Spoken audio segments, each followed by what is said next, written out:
In a nutshell, equality and inclusion. Why do I say those two things? We live in a multicultural society. It's very important that we understand what individual rights are and what collective rights are. And the right answer is somewhere in the middle. And that means being respectful. It also means being culturally competent in terms of what's around us and situationally aware.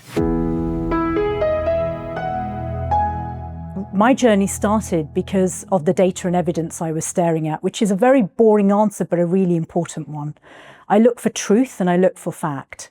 And when we look at the data and evidence, there are some real structural issues, and that has sparked what I'm doing today. For example, we're sitting here in the West Midlands. How many people actually understand the demographics of this region?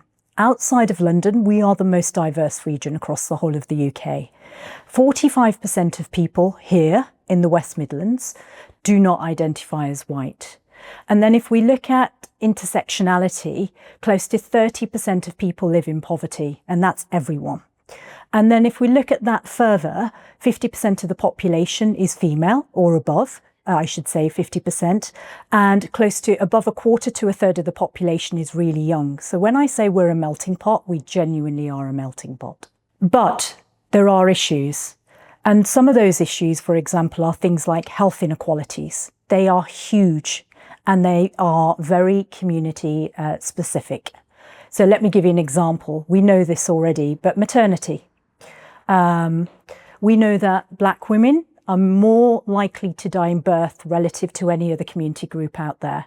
5 times as likely to die in childbirth as their white counterpart, by way of example. And then when we look at South Asians, it's 4 times as likely. So these disparities exist, but we've got to look at why they exist and how we're going to address them, because surely nobody thinks that's a good place to be. I think it's a huge commitment to make on behalf of the whole of the population. But to me, anti-racism, it's a really simple construct. It's, do you walk the walk? And what do I mean by that? It's about equality. When we are relating with people, irrespective of who they are, what they identify as, do we treat them as equals? So for me, when we talk about anti-racism and being an anti-racist city, it's been a city of equals, first and foremost. Secondly, it's been a city that's open to challenging conversations, being comfortable with the uncomfortable. If we're not comfortable with the uncomfortable, we can't have change. And thirdly, growth mindset, fundamental for all of us. No one holds the key or the answers as to what it means to be a good human. Actually, every single one of us has some form of discriminatory aspect.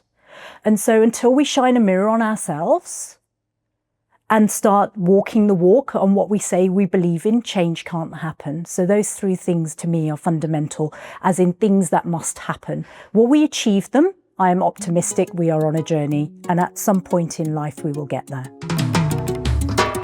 Beyond racism, racism and beyond. Anti-racism has to be the norm. Let's build a city where everyone belongs.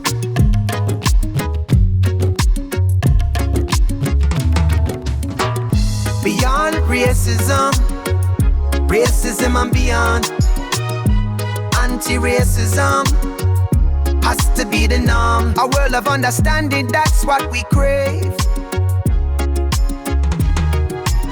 From every corner, every land, a tapestry woven by every hand. Harmonious call, we rise and stand.